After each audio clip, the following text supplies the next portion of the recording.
Alright, so if you've been following along my little journey here with the FX90 delay, I posted a thing a couple weeks ago about the curse of the FX90 and possibly older analog delays in general. I got some feedback from that where a lot of people were experiencing similar things with theirs, some people weren't. Got some recommendations on what to do about it, and the consensus was to clean the pots or the potentiometers. So that's what we're going to do today, because the idea is that, this delay that controls the timing of the circuit or of the delay, and if that wobbles back and forth, you're going to get that sort of modulation. I can insert that, what that sounds like here. There it is.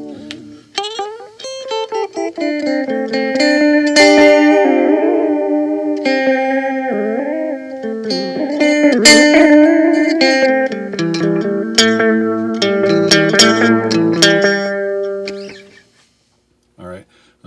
So the idea is that maybe the dust in the potentiometer is what makes that sound that way. Because you might not hear the dust like you normally would on like a volume or a tone or even a gain potentiometer, because those you have the guitar signal passing through those potentiometers. Where here you more have a timing sort of voltage or something going through that affects the bucket brigade circuit, but it's not directly heard. If that makes sense. So I have myself some electronic cleaner. Woo! I know it's not the Oxid. I'm not trying to start like any religious wars or anything, but it's worked well for me for years and years. So we'll get some of that in there and give it a try. Let's see what we can do. All right, do please pardon the messy work area. The first thing I like to do is turn these all the way to 0, and you can see not all of them are zeroed, but obviously we'll fix that when we put that back together. So you should just pull off. You might have to get underneath them a little bit, like that. There we go. And I haven't seen that before. The black nuts, the ones that I've taken apart before, had silver ones, but these are usually just thumb tightened. They're not usually, all out. Need a wrench to get them up, so you can usually just get them off with your fingernails. Might have to speed this whole segment up for you. And then there's usually a washer underneath of them, so it doesn't always want to come up because years of gunk get underneath there. So if it doesn't, just might want to be careful because it might come off later. So it's a good idea to get them.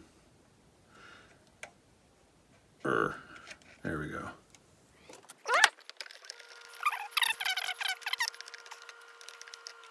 There we go. And on the back, we're going to need a Phillips head screwdriver for the 4 screws. And we got that here. You might want to put something underneath of it. This is just piece of cloth.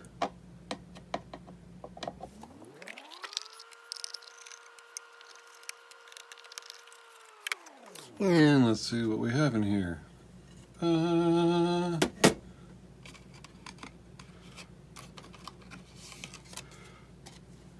Nothing on the card. That's just acts as an insulator to keep all of those components from touching the metal back. Keeps it from touching that metal. In fact, it looks like it was glued on at one point in time, and that glue has now failed. The next thing you can usually do is pull out the battery compartment. And I said usually because it's just a plastic tray that loosely sits in there, and then these pots are soldered straight to the board. And you might have heard that when I pulled that out. Some of these, there are there are locking washers, lock washers on the back, and they all fell out. So yay, we have all three of them. Those are important. They keep the lock washers on the front, or they keep the washers on the front from wiggling loose too much because it doesn't wiggle on the back. So here we can see the potentiometers pretty well. You can actually get to these cleaning notches right here straight through the battery department or compartment, but it's a really tight fit, and I also just kind of wanted to see if there was anything obvious going on in here. And I don't see anything that looks like completely out of whack. These are tiny little capacitors. I don't see, I mean, this one's thicker than the rest, but maybe it's supposed to be. I don't see any of them that look like they're bulging in weird places where they shouldn't be. Maybe that one just slightly. None of them look burnt out or anything like that. So a person or two did say any electrolytic capacitor could be suspect. So in this bucket brigade delay. So this is not a guaranteed fix. I'm just trying the absolute easiest thing to try that most people recommended. So to clean this out, we're going to spray a little bit of that in there and turn it. This stuff evaporates super quick, and we're going to might as well do all of them while we're here, while it's open and we're young. Although I'm not that young anymore, but figure of speech. And you got to be a little careful because you can see it's kind of bending a little bit.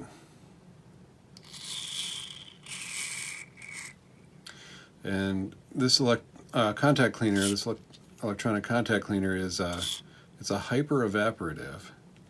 So if it does go places, it'll evaporate before you get everything all closed up.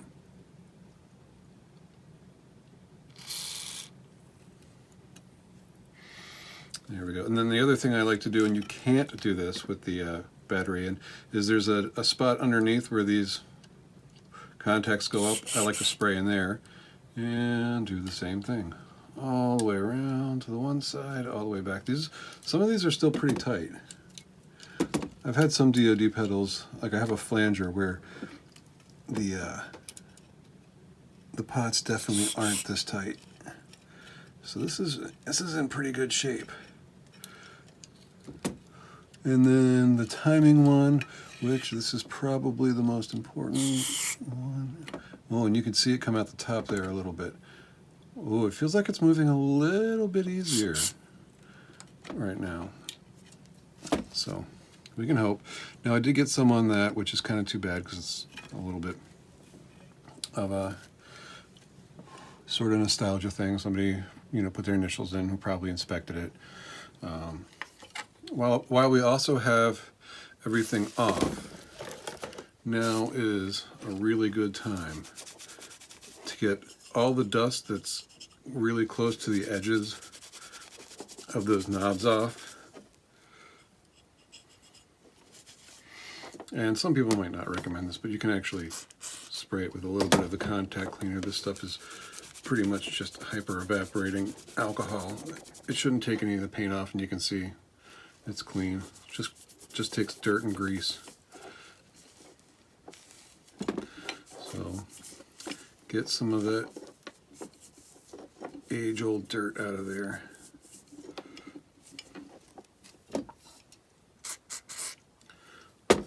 It'll be looking almost like a brand new pedal. So on a lot of these, if they've never been taken apart, or if the person who took them apart knows what they were doing, you shouldn't need anything other than a Phillips head screwdriver. If they've been taken apart before by somebody who got a little overzealous, they might have tightened the nuts down on the potentiometers a little bit too much.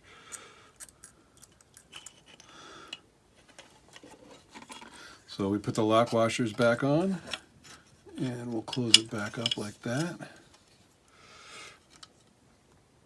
Oops, I keep taking that out of frame. And we'll grab our battery compartment. And that gets shoved right like that.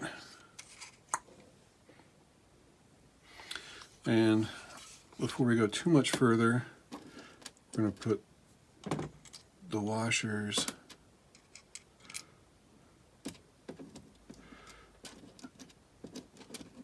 back on, if I can pick it up. There we go.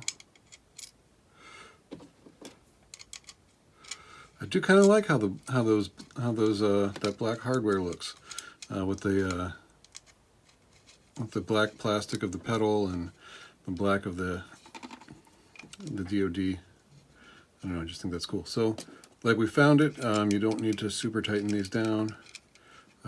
Just as tight as you can pretty much go with your fingers is all it requires. But you can see it looks a little better now up front.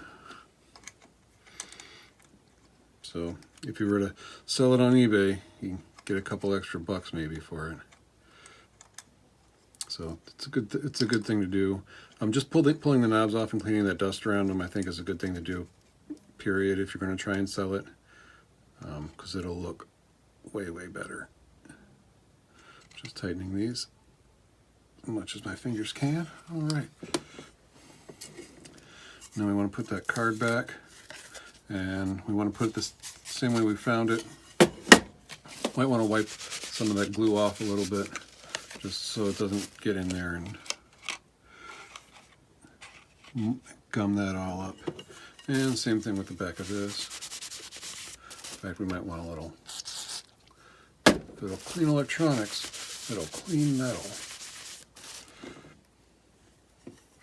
All right, and this has a right way and a wrong way to go on. There's a little lip up here that goes up this way.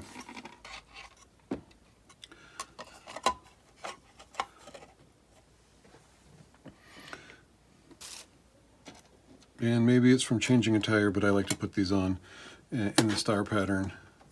Oops. You gotta get in. Where you do corner, corner. And don't tighten it all the way right away, because it helps to have a little bit of slop to spin that. Now this one you can tighten all the way. Boop.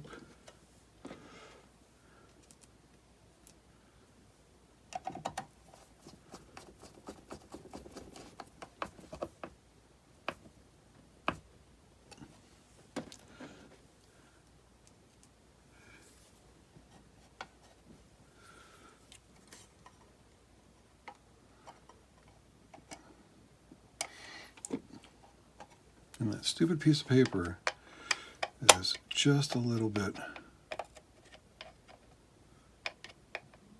poking out on this one side.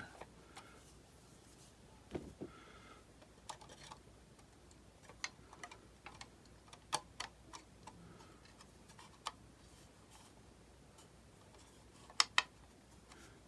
can see it a little bit if you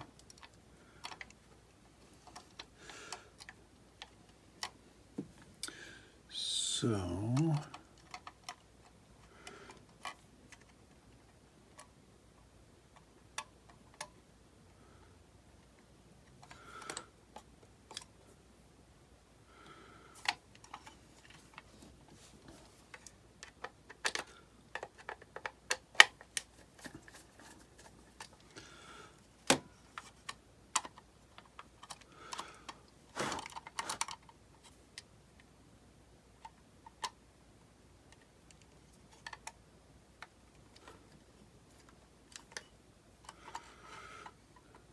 If it's not poking through one side, it wants to poke through the other. There we go. Got it on both sides. So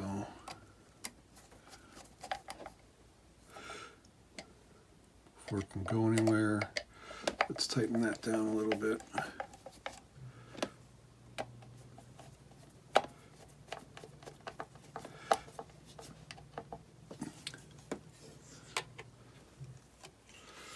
And I didn't forget the last one. I had it hiding there in my hand. Helps to have magnetic tips too, so you don't have to go searching for stuff.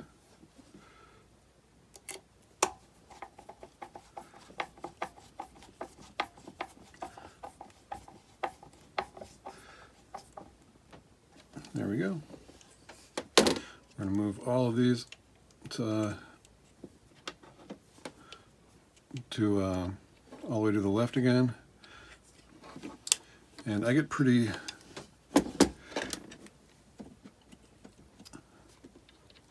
I'm not super what do you call it? I'm not super picky about a lot of things, but I am about where the knobs are on a pedal. I like them to all be lined up. So like if this one were just a little bit off, like that, when they were all cranked down, that bugs me. Bugs me to no end. They all gotta be the same. And I'm gonna take a little bit more electronics cleaner and just rub the tops off of these, because these are a little gummy. I'm not spraying them directly because these little gray parts I know are like little plastic inserts. And if you spray it directly and it gets underneath to the glue, they tends to loosen them up. And then they come off and then you never find them or reattach them. This will come off a little bit. Nah, it's pretty well on there. Might need some Goo Gone or something for some of that. People put stickers with their names on it, or their settings or whatever. So sometimes these have goop on them. But already I think she's looking like a better pedal. And why don't we plug it in and see if that fixed it.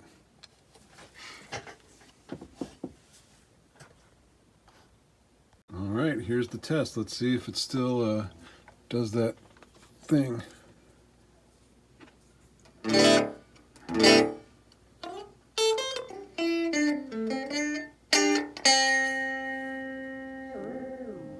Now it's supposed to do it when you turn the knob.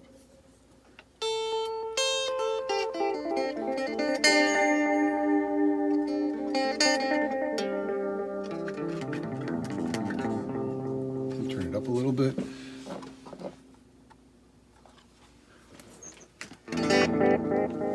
Nope, still doing it.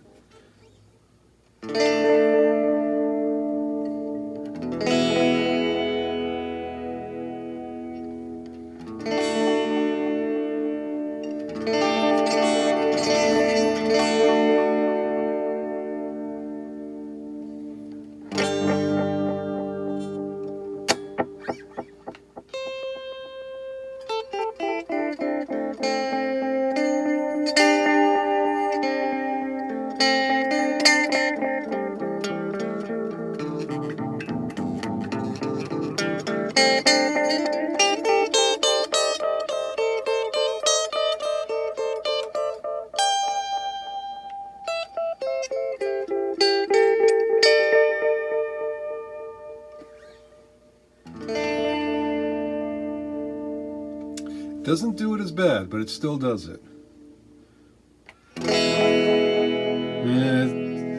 It's not, yeah, it's not as crazy.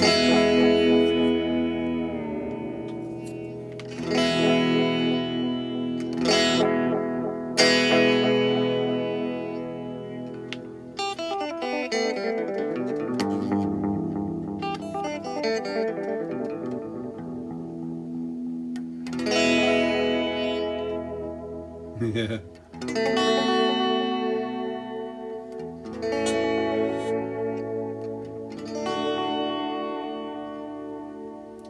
Definitely still doing it, but it's not like so maybe another cleaning might be in order.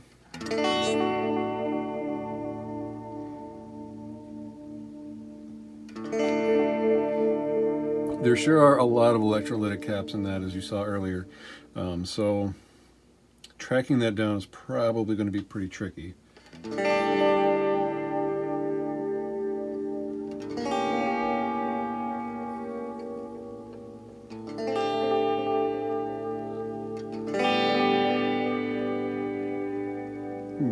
it's definitely not very stable. So the curse of the FX90 still in effect. Although that helped, it definitely wasn't the end-all be-all. Like I said, I might be able to clean it a little bit more, work a little bit more of it out, but I think something else is at play there. As unfortunate as that may be. So, if you have any other guesses as to what could be causing it, let me know. Especially if it's anything specific, like, hey, if this cap is messed up, it messes up the timing, fix this cap, might fix it. That's where my instinct is to go with it from here. But I want to try and edit this back in before I do my little end spiel. Playing through this a bit more, it's a lot milder, and I have kind of half a mind to keep it where it's at right now, and just use it as a really lo-fi, dirty analog delay. I know there's a certain amount of like, I don't know if I want to say pride, or maybe satisfaction, not necessarily pride, in like hunting down the root cause and fixing it. But this one might be broken just right. So I don't know. My mind's not made up on that. Thanks for coming along with me on this little journey. We accomplished something, but not everything, and that's I'll call that a draw. It's not really a win. It's not really a loss. Pedal looks a lot nicer now, but if you like guitar pedals and synthesizers and guitar stuffs and equipments like that, then definitely like and subscribe and hit the bell for notifications and all that fun stuff, because I'll be doing more videos here and there, and I really like doing this stuff, and every like and subscribe and comment helps me get out to more people. Feel free to share it, all that stuff, and yeah, have a good one.